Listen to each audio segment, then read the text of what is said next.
Hello everybody, I am Chef Ben, and this is Dinner with Ben, episode 12, even though the event said episode 11, it is actually episode 12.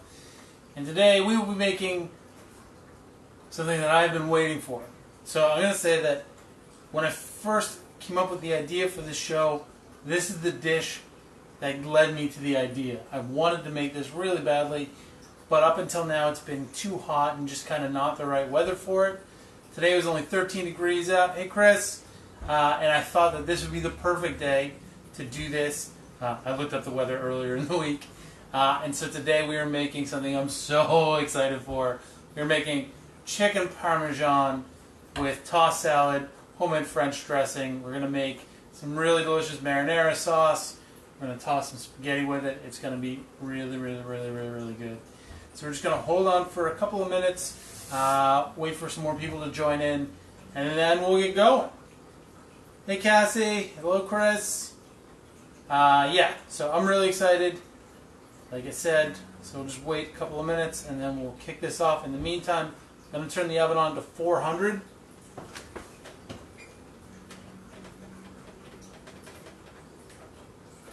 It is. And for regular viewers, I should say, last week I wasn't feeling that great. I ended up having to get, hello Patrick, I ended up having to get an emergency root canal this week, or half of it. I have to get the rest of it on Thursday. So I was not in very good shape last week. I'm feeling a lot better, and I'm super excited for this. Yeah, so I just turned the oven on to 400. Let's get into it. Let's do it. So the first thing we need to do is make our tomato sauce. So what we're going to do is we're going to make a really basic marinara sauce. We'll pound out our chicken, we'll bread it, go through the whole breading procedure, get that in the oven, and then we'll kind of start on the salad. So for the tomato sauce, I'm just going to use an onion, I'm going to use a bit of garlic, I'm going to use some canned tomatoes. I don't know if you can hear that in the background. That's my cat in her litter box going absolutely crazy. These are called San Marzano tomatoes. They're imported from Italy. They're grown in volcanic ash on the foothills of some mountain in Italy. I don't know. I don't really know the whole story, but they're very good tomatoes. Yeah, just as if from Italy. From San Marzano. There you go. So we get these at Costco. Actually, we buy a case of them. They're not very expensive, and they're really good. When you open them, you'll see like a big green leaf in it. That's just fresh basil. That's all. Just in there to kind of flavor the tomatoes a bit. So first thing we're going to do is open up our can of tomatoes. Hello Chris. Hello Amanda. So just opening the can of tomatoes for our marinara sauce, and these are whole tomatoes. I prefer to use whole as opposed to diced or minced or whatever, because I find you get a better flavor of them because they're not as processed.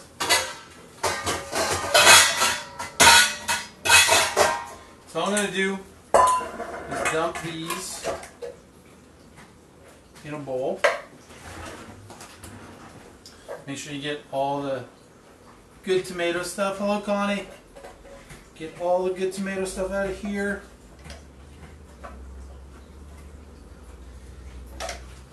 Set that aside. And now, this is one of my personal favorite things to do in the entire world, and it may seem weird, but it is the best way to kind of break the tomatoes up, is with your hand. So as you can see, I have these whole tomatoes, and I'm just going to squeeze them. When you do that, make sure you're under the surface of the tomatoes, or it's going to shoot everywhere. It's going to get all over you. So, hello Ruby. So we're just going to put it under there, and we're going to squeeze it, and we're just going to break the tomatoes up. And we're not trying to puree them. We just want them all broken up. And this feels really weird, but it's also kind of fun. Hello Ella, hello everybody. Lots of people today, this is awesome.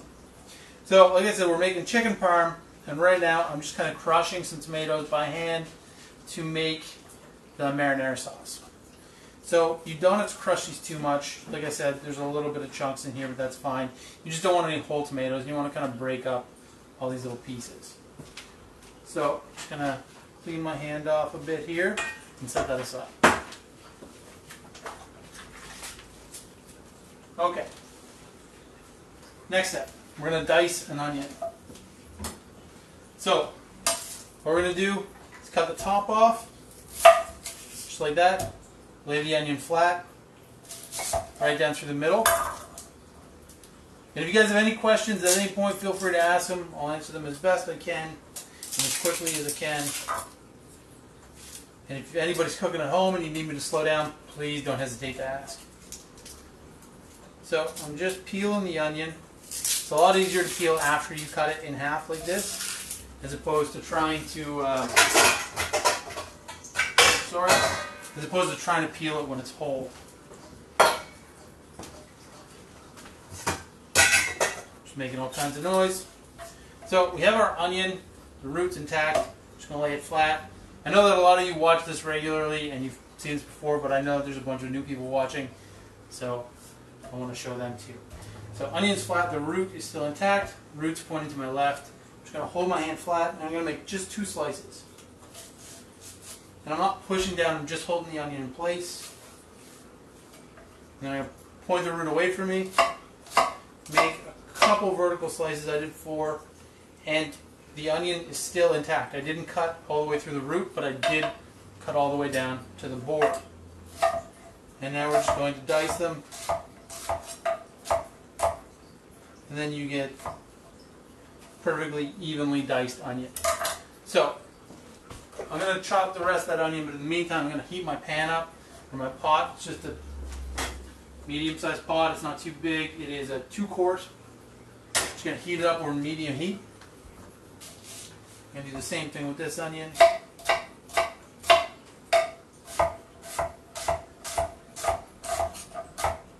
And we just want it, we want all the pieces even because we want them to cook evenly.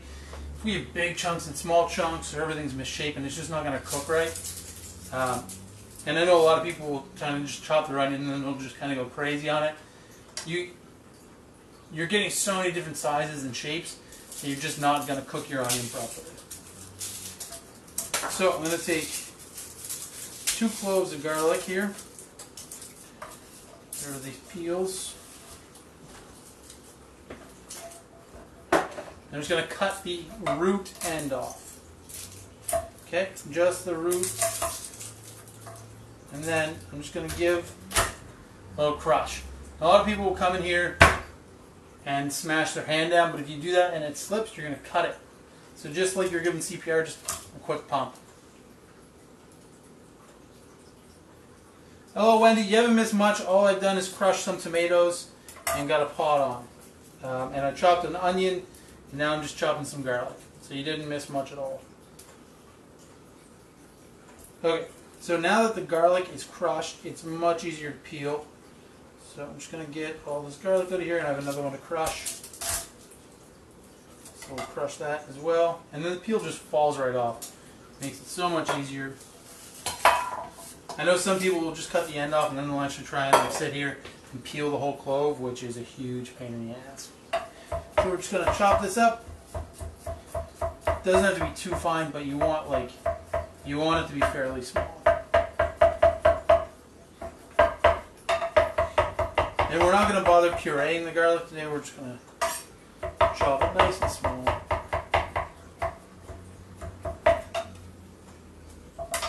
Oh, and Wendy, I did turn the oven on to 400. I think that's the only other thing you missed. So, in my pot, which has been heating over medium heat, I'm going to add about 2 tablespoons of olive oil, which is a generous amount for this size of pot, but it's okay. We want a lot of, not a lot, but we want a decent amount of oil in this because there's not much to the sauce, so we want a little bit of fat content in there.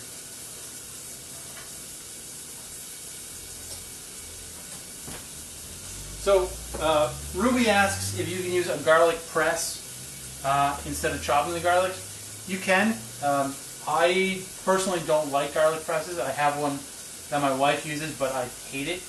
But by all means, use it if that's what you are comfortable with, for sure. Okay, just going to get my onions stirred.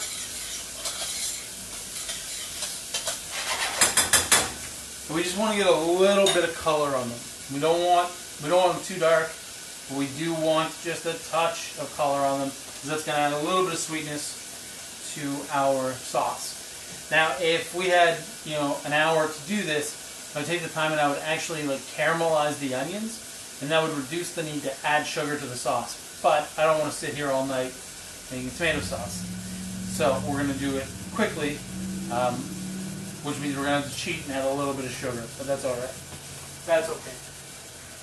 And if you're wondering why we add sugar, tomatoes can be a little bit bitter and very acidic, and the sugar will help balance that out a little bit. And there are some ways to get around that, like you can caramelize your onions and bring the sugars out of them naturally. If we were using fresh tomatoes, you could roast the tomatoes and that would bring sweetness into it. But for what we're doing right now, just adding a touch of sugar is perfectly fine. It's not going to hurt anything. So that's what we're going to do. But first we're just going to, again, get some color on our onions, which isn't going to take long. And they're starting to turn translucent, so I'm going to add the garlic in there now.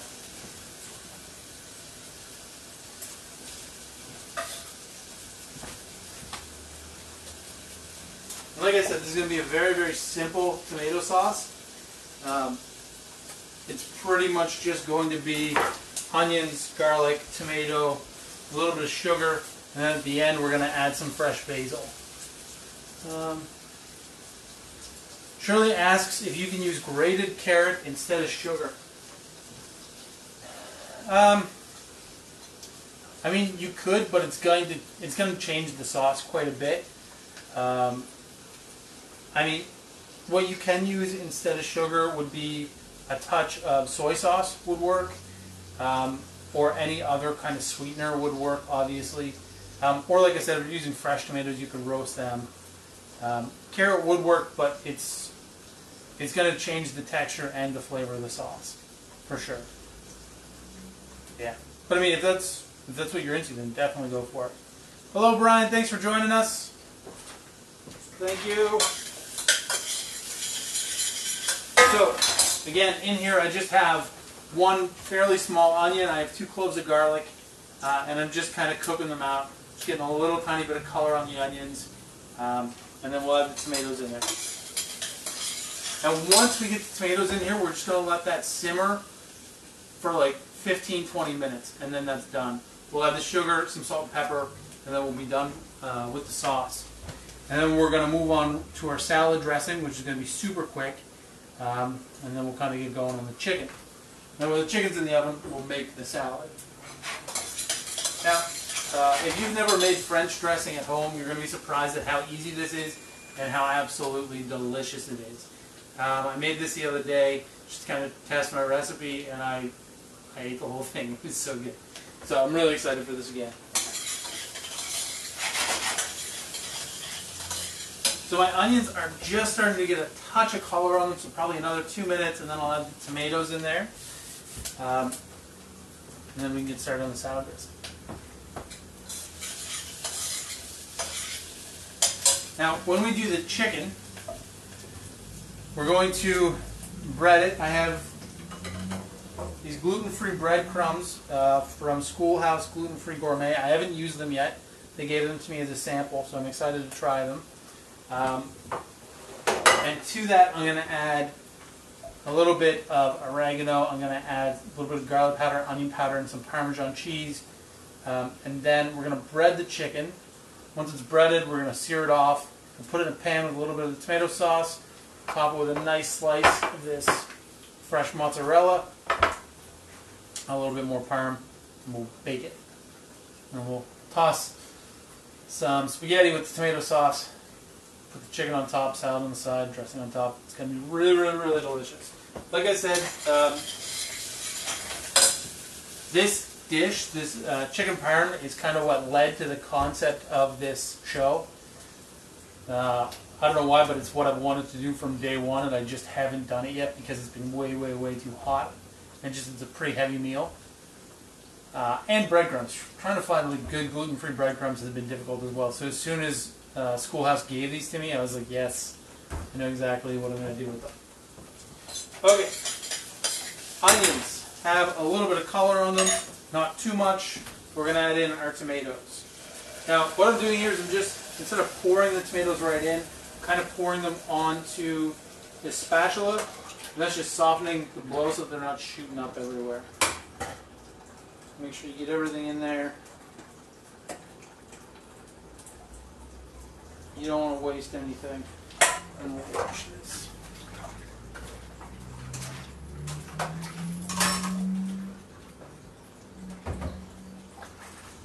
And as you guys know, I like to have a sink full of hot soapy water when I'm cooking, and then I can just kind of throw the dishes through really quickly.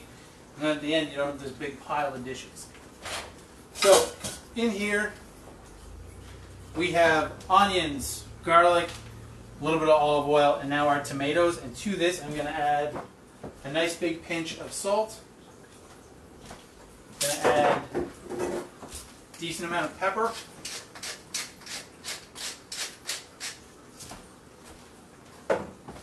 And I'm going to add about a tablespoon of sugar.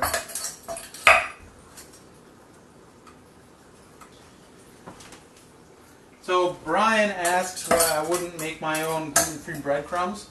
I do sometimes, but really gluten-free bread is so expensive that I just prefer to eat it all. Like I eat the heels, I eat it all because it's really expensive. It's like generally 2 to 3 times more than regular bread.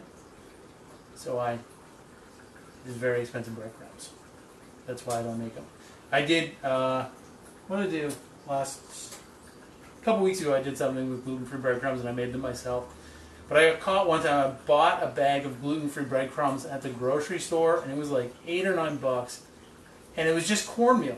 It made me really angry. So I've been careful not to just buy them because they're really expensive, and I got tricked before.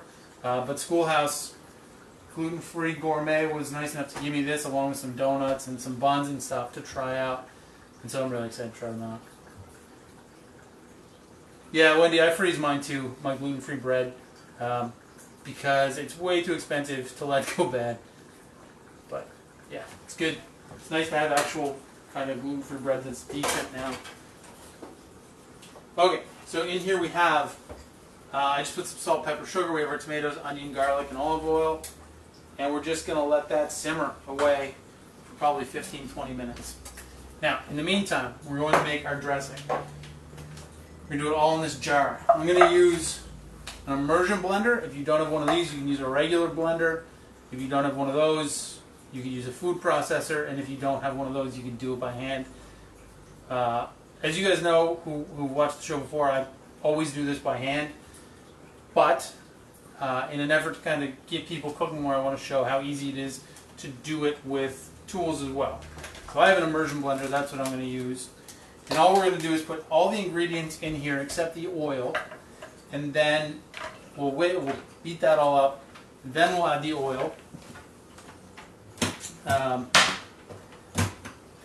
and we'll add the oil slowly as we kind of puree everything. So first thing we need is 2 tablespoons of white vinegar. I actually have white wine vinegar, but that's alright. White wine vinegar is perfect. So just 2 tablespoons. Also, I don't usually measure things, but I thought today I would switch it up a little bit.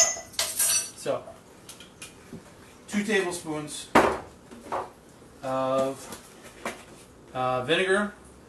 I'm going to add 2 tablespoons of ketchup as well. Which I know, but for this dressing, you want the ketchup. You can use just tomato paste, but it doesn't have the same flavor, and you need to add like a bunch more ingredients to adjust it. Just use ketchup. It's okay. We're not using that much of it. So next we are going to add a pinch of salt. Going to add some paprika. I have smoked paprika, and we're going to go about 1/4 teaspoon. But you know, a little bit less, a little bit more. Not going to hurt anybody. I'm going to add a pinch of cayenne in here as well. This is when you really do just want a pinch. Pepper.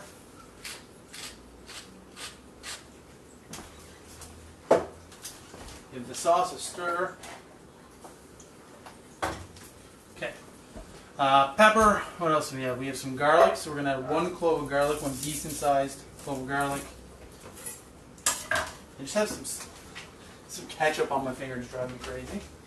So we'll wipe that off. Okay, again, just cut the end off.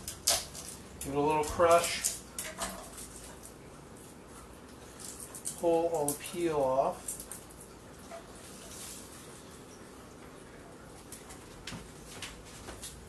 And I'm just going to cut this in just a little bit. Don't have to worry about chopping it because I'm going to puree it with the immersion blender. But if we don't chop it up a little bit, it might just clog the blender, and we don't want that. So in here right now we have 2 tablespoons of white wine vinegar. We have a pinch, 1/4 teaspoon of salt, give or take. We have a pinch of paprika, a pinch of cayenne, a little bit of pepper. We have garlic. We have 2 tablespoons of ketchup. I'm going to add 1 tablespoon of sugar. I know, more sugar, but trust me, you're going to want it in there. Okay, the final thing is a 1/2 cup of oil. So,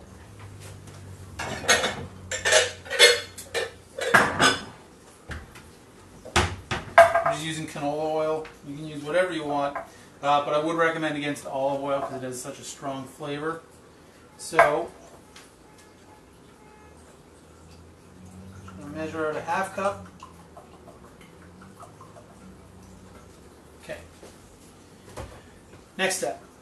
So I'm going to take just a damp cloth.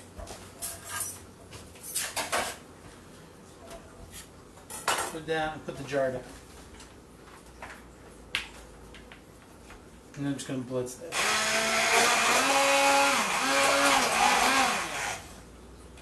Now oil. So in a slow steady stream, well puree.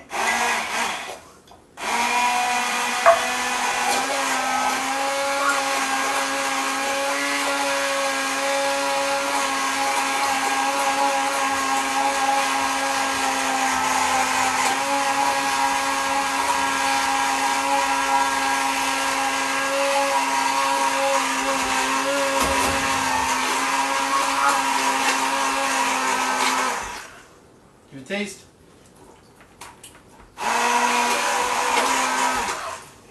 That's delicious. You guys, that is better than any French or Catalina dressing you're going to buy in the grocery store. I promise you that. So, let's get this out of here. One more taste.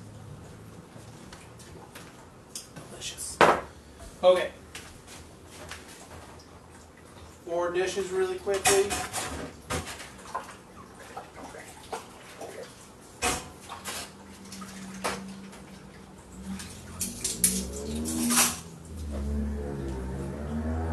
Give our sauce a stir.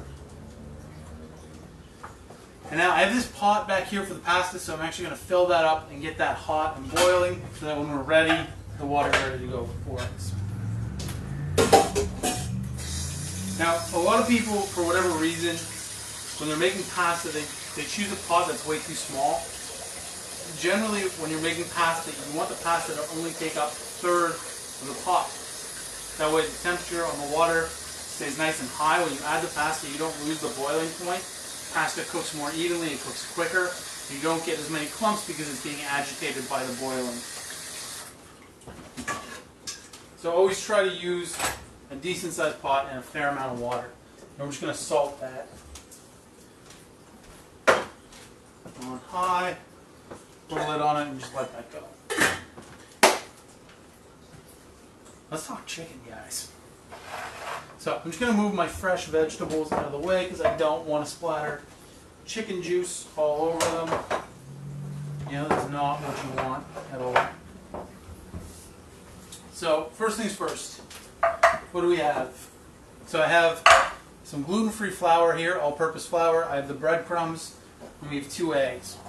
So we're just going to season the bread or the flour really quickly, just lightly.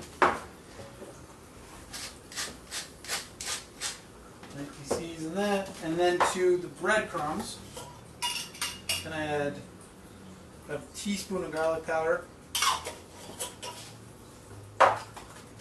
About the same in onion powder. Hey Steve. So about a teaspoon of onion powder. And let's say 2 teaspoons of dried oregano. As well, we're going to add a pinch of salt and some peppers.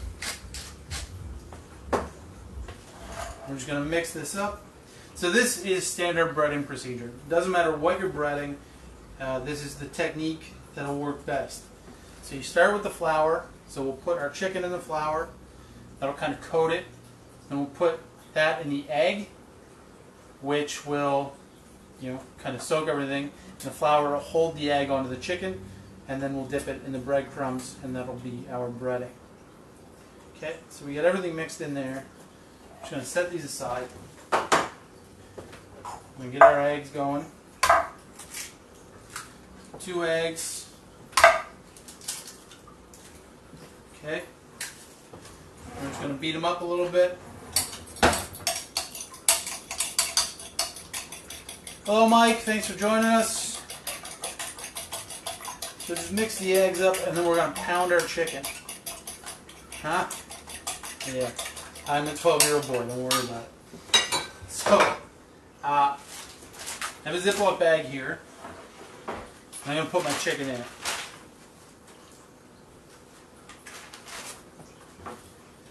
Okay. Now, I'm going to wash my hands.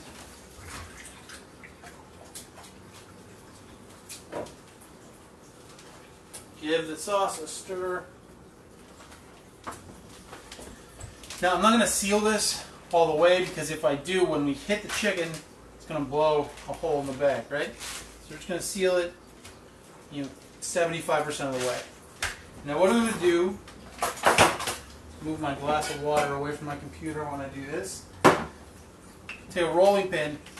We're just going to hit it. If you don't have a meat mallet, it's fine. You can use a rolling pin, you can use a pot, you can use anything you want. Yeah, we're just going to flatten it. Don't go too crazy. You're not like putting a lot of force in this. You don't want to poke holes in the chicken. You just want to flatten it.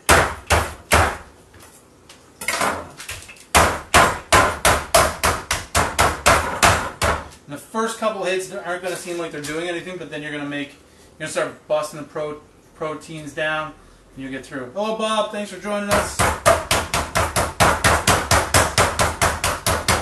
Okay, and you just want about a 1/4 inch thick.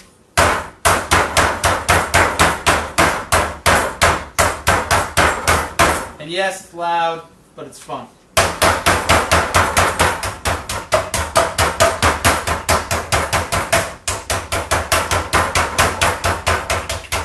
Okay, done with this. There's no chicken on it. You can put that in.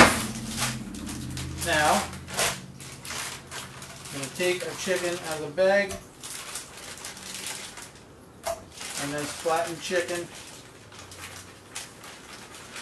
And get rid of this.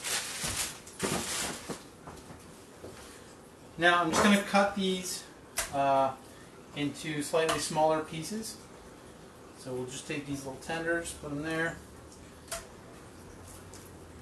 And I'm probably just going to cut these in 2. That's fine. Okay, so I'll cut this one in 2. This one's bigger. I'm going to do 3s on this one. So there you go. Everything's about that size. Nice thickness, but not too crazy. And now I'm just going to take a second. I'm going to clean up my board, and then we'll start breading.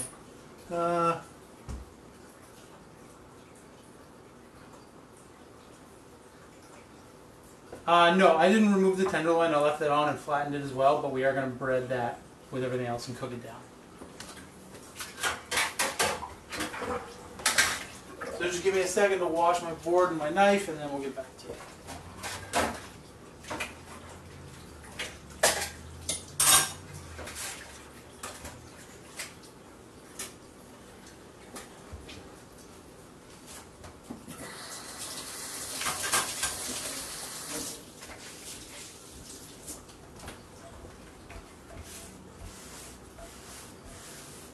So I know a lot of people get freaked out using wooden boards for chicken or meat in general.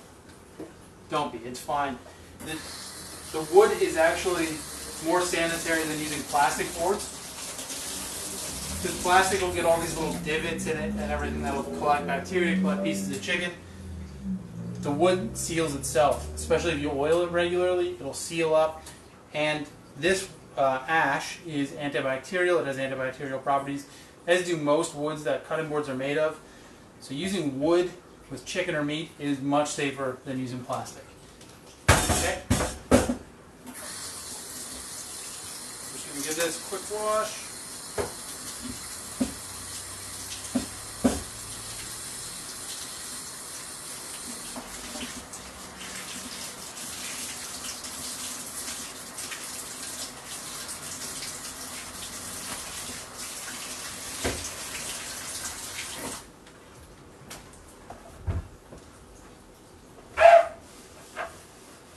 Good as new. Now, using soap and hot water on it is going to clean it. It is going to remove some of the oil, so just make sure you oil it regularly. It'll be fine. And I just use mineral oil, and it works beautifully. So I oil this like once a week, and it's fantastic. I believe I did see Steve from Ashworks here, and this is an Ashworks cutting board. It's made right here in Sackville, Nova Scotia. Well, I'm not in Sackville, but in Sackville. And yeah, I think Steve is on here. I saw him pop on. Yeah, he is. Yeah. Okay, so next up, we're going to bread the chicken. So we're just going to grab another plate. Turn the tomato sauce down to a simmer. Okay. So again,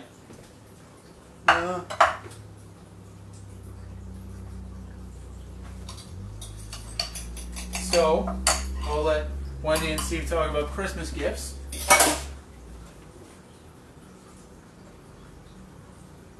Hello, Sue. Hello, Patrick.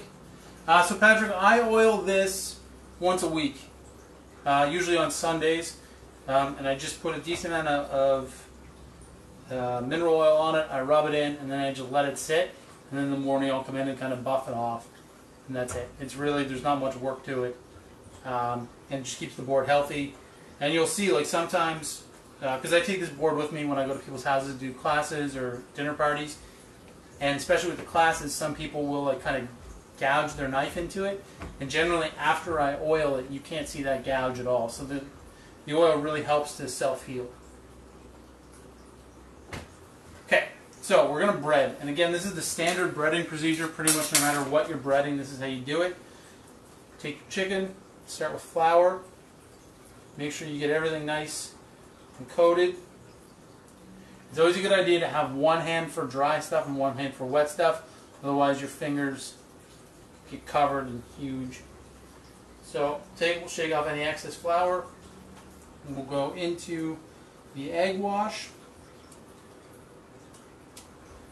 Any excess egg will brush off, and then into the breadcrumbs. Okay. Make sure we get everything nice and coated. And we'll set that on the plate. And again, no matter what you're breading, this is the process. Flour, egg, and then breadcrumb. Okay?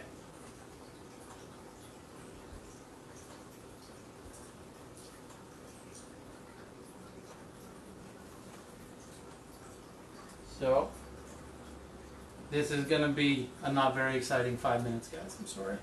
So if you have any questions, now is a good time to ask.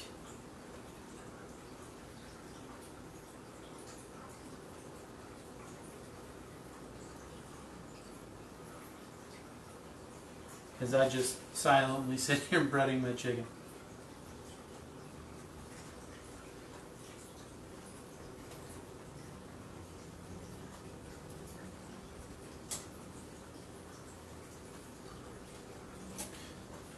I'm just going to jump in here on Steve and Wendy's conversation. Steve, are the maple ones end grained as well, or are those the ones that I have?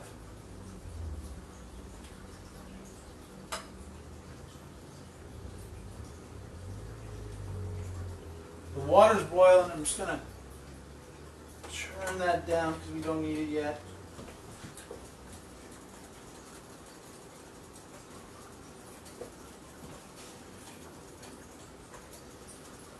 And we'll just keep breading our chicken.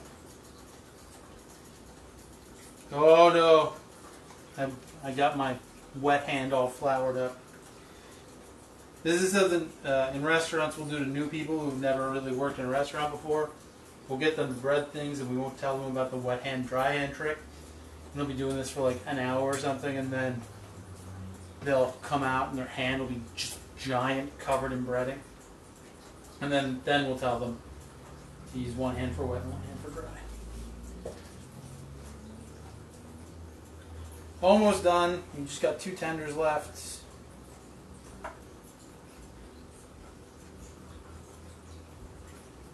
Beautiful.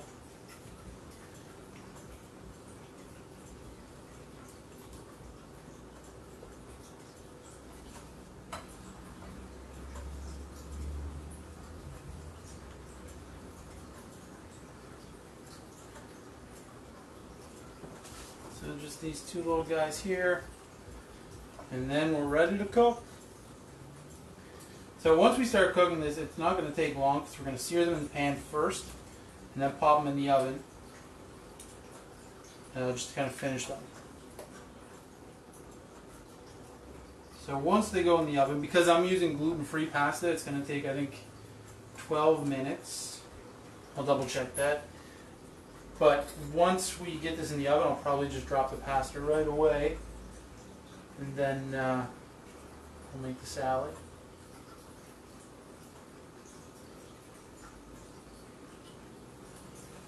Okay. So I'll throw this stuff out, but I'm going to do it later on.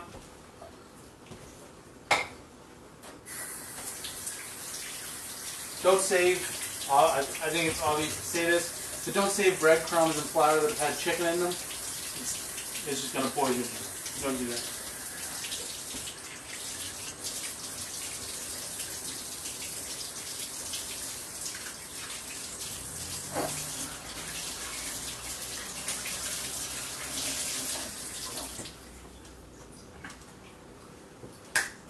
Next step, I'm going to turn this pan on to medium. I'm going to let that heat up. I'm going to give my board a quick wipe.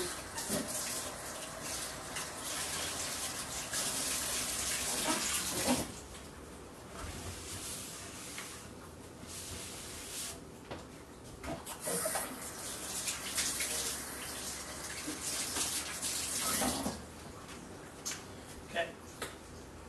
Now, I'm just going to give this tomato sauce a quick taste. I think it's probably done. We'll just double check. Yeah, perfect. It's not sweet, but it's not acidic or bitter either. The seasoning's good. I think it's good.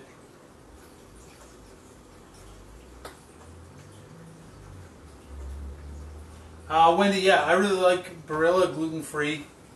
Unfortunately, I couldn't actually find any today because I have some like macaroni and some other noodles, but I wanted spaghetti and I couldn't find it at Superstore, and I didn't have time to go to Sobeys.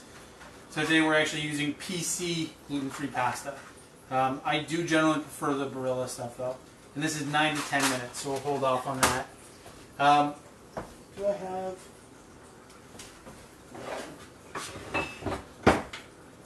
So Wendy, if you're wondering what the maple looks like, this isn't end grain, but this is what Steve is talking about, where this kind of looks like walnut. That's actually the maple. It's beautiful. I love these little things.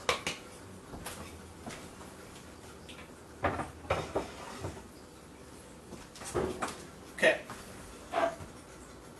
So I turned the sauce off, and I'm just going to take some basil. This is already washed. Don't need that much. I'm going to take some fresh basil. Smells amazing. And then I'm just going to tear this up. Now, basil is one of those herbs. It's called a soft herb. And if you chop it too much, or if you use a dull knife, it bruises, it'll go black and it gets bitter. which you don't want. So the way to do this is there's an underside and a top side. The top side is shiny, the underside is dull. Put the top side facing up, kind of stack the leaves. Okay? Stack them up, and then we'll chop them like that. And we'll just go once over a really fine, it's called a chiffonade, which is like a julienne for herbs. Just gonna stack them up.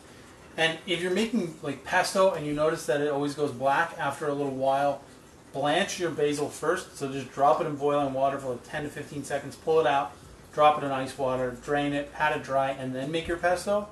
It'll keep its vibrant green color as opposed to getting that like black kind of oxidized color. So, just gonna chop this very, very, very fine.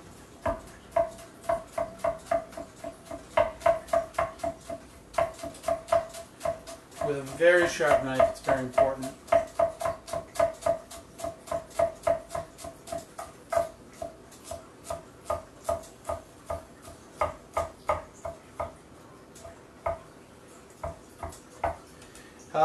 Wendy's saying it's hard to find good basil. Superstore usually keeps it with tomatoes, so it's not refrigerated, and it's usually pretty good. Today I had kind of a hard time. I had to pick through like 6 or 7 packs to find out one that was decent. Honestly, you're better off just buying like one of the basil plants at the grocery store. It's not going to last very long. They tend to die pretty quickly. But it's about twice the, I think it's actually about the price of a package of basil, and you get about 2 to 3 times as much basil off it. That's what I recommend. We usually have one kicking around, but my wife keeps killing them because she's busy. Yeah. Anyway, my pan is clearly hot, so I'm going to add a decent amount of oil in here. We want to kind of cover the bottom of the pan. We're not deep frying this. We're just, we want to sear it really well. So I'm going to take,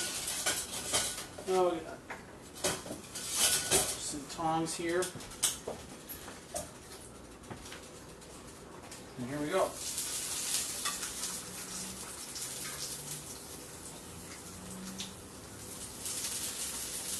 So I'm just laying this in here. You might need to do this in batches. No, I think I got it. Perfect. I'm just going to let that go.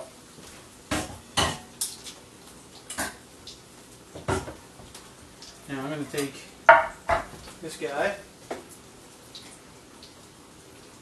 Oh, making messes.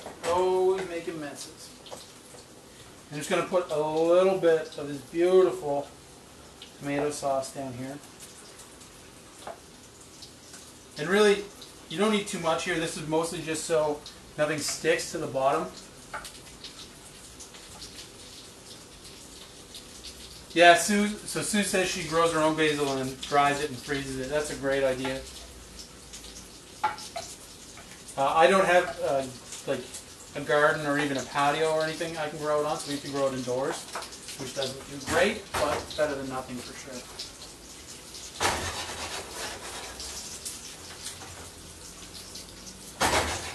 So I'm just going to let these go for a minute, and then we'll flip them, sear them on the other side, and then we'll put them in here.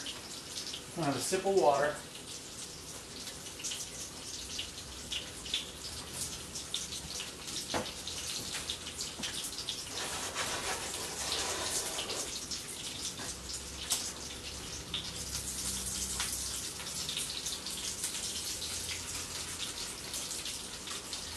My pan doesn't heat very evenly. It's a little too big for my burner, so I'm going to watch and make sure that everything's cooking evenly. And now, if if you weren't watching, I would add a big nub of butter into this pan right now, but we're not going to do that today. We're going to keep it PG. We're not going to put a giant handful of butter in there.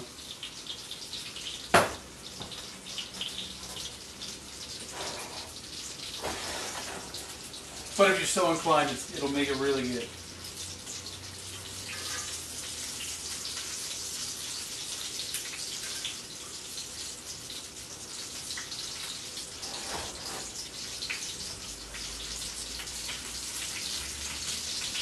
And now we don't need to cook it too much here. We just want to make sure we're getting even color. If we don't sear the bottom properly, if we kind of rush this, then it's going to end up really soggy.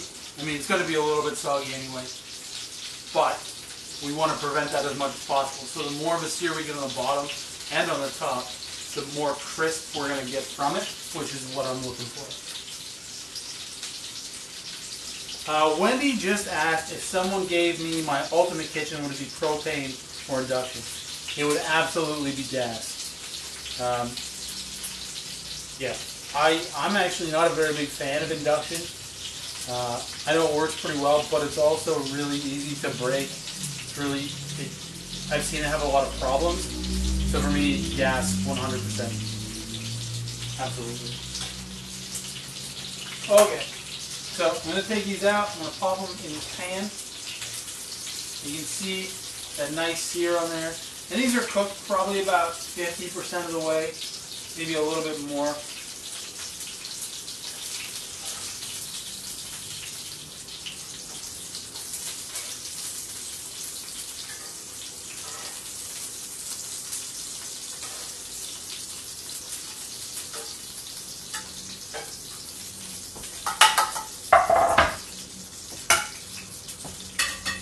Okay, here's what we're going to do.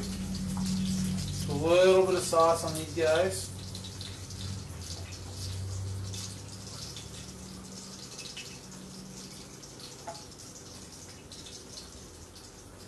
By the way, these San Marzano tomatoes, essentially, if you want to make like a really, really good pizza sauce, excuse me, do exactly everything that we did, except exclude the onion and don't cook it. So add your, crush your tomatoes, add some garlic, some salt, pepper, a little bit of sugar, fresh basil, puree it, and just like that, it's a really, really, really good pizza sauce. That's what the San Marzanos are for. Okay, I'm going to take this mozzarella. It's a little bit warm. I'm just going to break it off in chunks. Oh, guys. I'm so excited for this. Like, I've been wanting to do this since before I started this show. You have no idea how excited I am to eat chicken parm. Also, this is really good. I mean, if you want to save a piece of it, throw it on, some French bread later with a little extra sauce, maybe a little extra cheese, toast it up, get everything nice and hot and melty. Makes an incredible sandwich. This cheese I just got at the grocery store. I mean, you can get some really nice fresh matzah around the province now. There's a guy down around Windsor who makes it. It's called, oh my god, I can't remember it right now. What is it? It's going to drive me crazy. His name's Giro. Roma gourmet cheese, I think, but something like that. Roma cheese. He makes burrata, he makes matzah, he makes ricotta. It's really, really, really good. But this is just, I think, Saputo matzah from the grocery store, but still very tasty. Okay. Parmesan. Can't have chicken parm without a buttload of parm. Actually, I don't really know why it's called chicken parm. I should look that up because it has, the way we make it in North America, it has way more matzah or sometimes provolone than it does parm.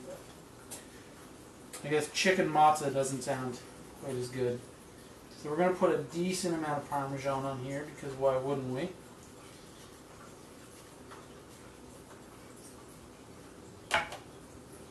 Okay, we're just going to bake this. I have the oven on 400. We're going to bake it for about 10 minutes. Oh yeah, Ciro's cheese is really, really good. Is it Ciro? I thought it was Giro. Sorry, Ciro. And you can find his cheese at the farmers markets, actually, both of them. He's at Dartmouth and Halifax. Really, really good. Okay, I'm going to put a 10-minute timer on. 10 minutes, crank this bad boy back up, we'll get some pasta cooking, we're going to make our salad. Now, we're going to use iceberg lettuce. for this, because of the dressing we're using, it's a heavier dressing. We don't want to use like a mixed green or something like that. That's really light. It's going to just fall apart. The iceberg or romaine would work as well. They're hardier lettuces. They're stronger. They're stiffer. So it's going to hold up to the heavier dressing. Okay? So just going to wait for that to come up back up to the boil. I don't know why I took the lid off it. Now, romaine lettuce, the root, there's a secret here. Just grab your head of romaine, smash it down, and the root just kind of comes right out. Okay? Now we're not going to need all of this. I don't want to make that big of a salad. I'll set that aside. And I'm just going to tear it. You don't really want to cut iceberg. I think I just said romaine.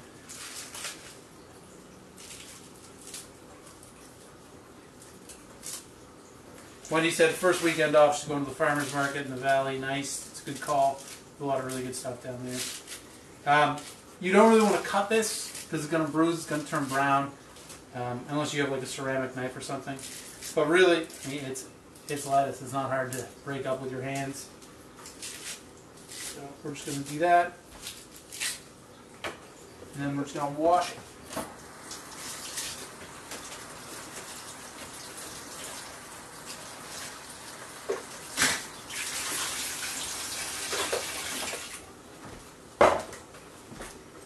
And this is going crazy, so I'm going to cook some pasta now.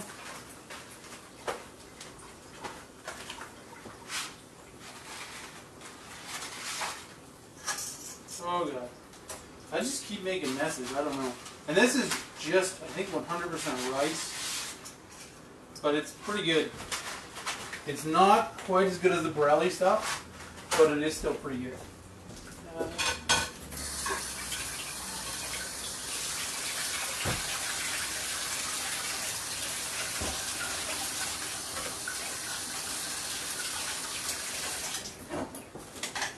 Give that a bit of a stir. I find gluten-free pasta more than just regular pasta has a tendency to get kind of stuck together. So for the first minute or two that you're cooking it, you kind of just gotta, doesn't matter how much water you have in the pot or how well it's boiling, you just kind of gotta stir it a bit. That's good. So we'll give this a spin.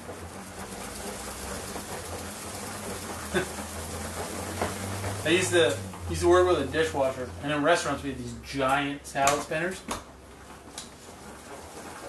And he'd like do the lettuce, and then he'd be spinning it, and he would let it go, and he knew exactly how many times it went around every single time.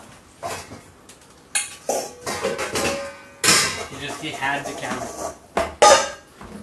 Okay, so lettuce in the bowl. This bowl's a little too big. Let's use this. There we go. That makes more sense. Lettuce in the bowl.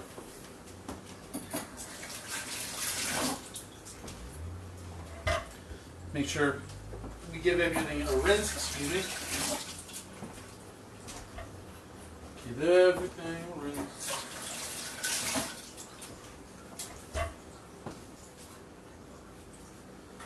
Okay, and I have a couple of carrots here. I'm just going to peel them really quickly. They're small carrots, but that's alright.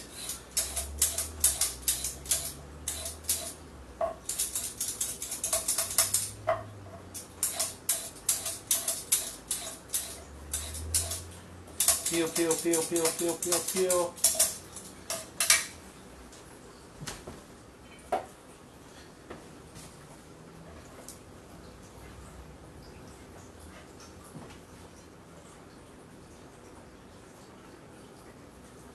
Okay, so carrots first. I'm just going to cut them together because they're small. I'm just going to cut them on a bias. Chop, chop, chop, chop.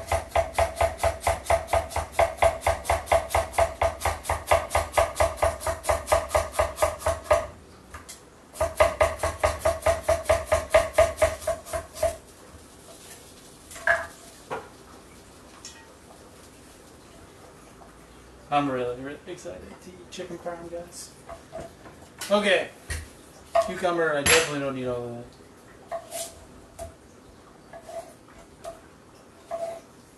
that. I like nice big chunks of cucumber, but whatever you want.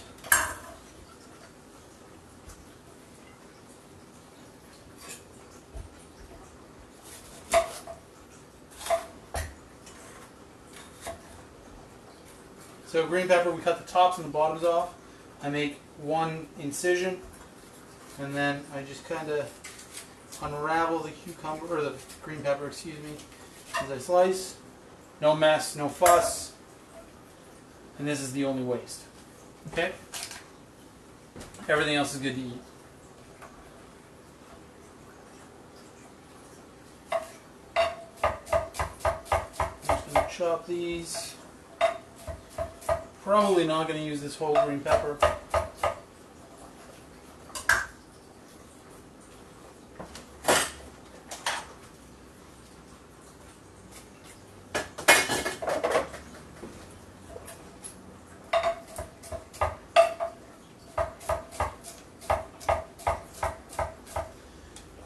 Ruby just asked if I dry my vegetables so they don't make the salad wet. I mean sometimes, but there's not really that much moisture on here. And I don't have any paper towel in here, or I probably would have. But yeah, generally not really, no. I don't find it's that big of a problem as long as the lettuce is dry. Everything else is fine. But having said that, I mean, I'm not telling you not to, right? Okay, tomato, just going to cut it in half. Take that core out.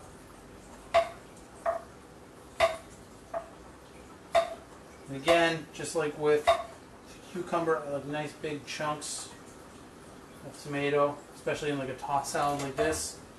It's beautiful.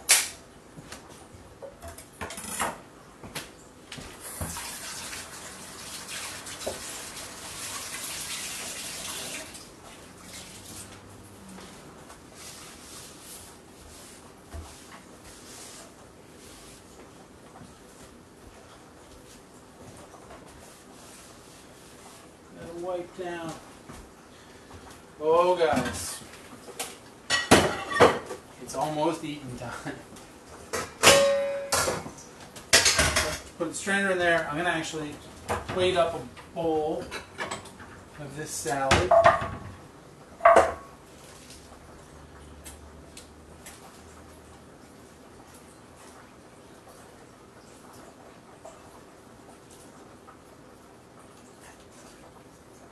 And I mean, this, you know how to make salad. You can put anything you want here. Add some onions, add some whatever. Add some apple, a little bit of cheddar cheese in here is delicious. Whatever you want. You know, it's your salad. But this guy, this is what I'm talking about. This French dressing is ridiculously good. Put a little bit of that on here. And the good thing, again, you know exactly what's in it. You know, and it took less than 2 minutes to make. You don't need to buy this stuff. You can make it really, really quickly. Salad's done. Okay, pasta.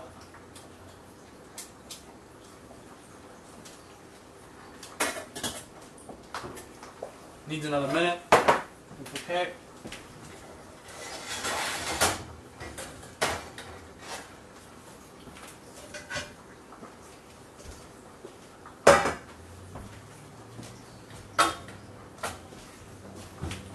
Oh god, that looks good. Looks so good, guys. Any questions? We gotta wait like 45 seconds to a minute for this stuff.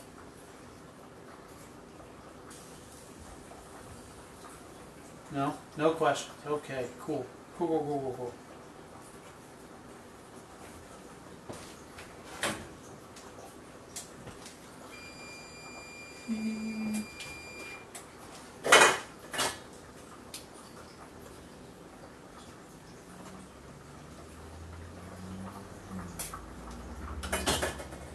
So, this is one problem I have with the President's Choice pasta, is it's not cooked, it's not cooked, it's not cooked, and then it falls apart, and you can't reheat it. There's no reusing it. It just dissolves. The Barilla, rather, I find it don't have that issue at all.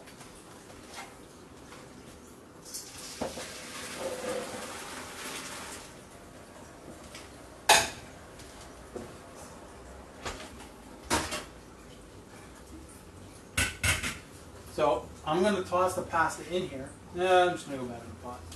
Why dirty a pot? So in the pot, I'm going to add a bit of tomato sauce in here.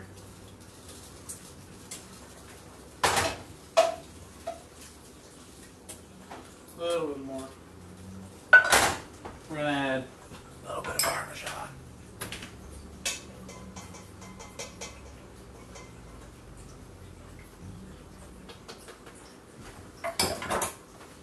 To this we are going to add a little bit of butter because it makes it so good.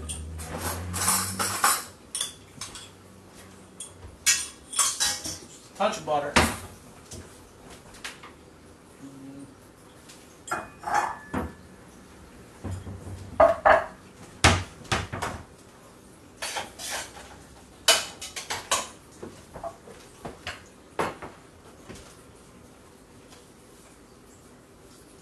Steve, I love the knife holder.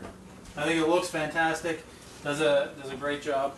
The only thing I've had a problem with is this one peg keeps popping out on me. It's driving me crazy. Other than that, I love it. Thank you very much. So, we just have this very simple spaghetti with marinara sauce, a touch of Parmesan, a little bit of butter. And we're just going to put that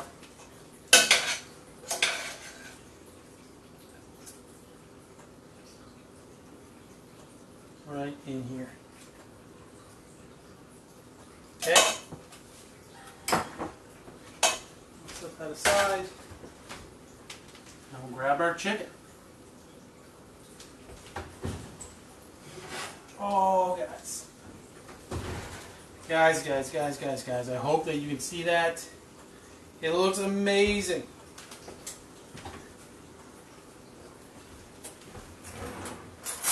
So before I put it on my plate, I'm just going to check the thickest piece here, which seems done. I'll check one more piece. Very, very much done. Oh, guys.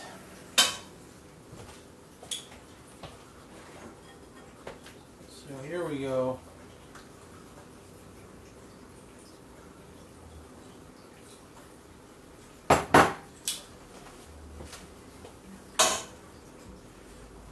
Get this out of the way.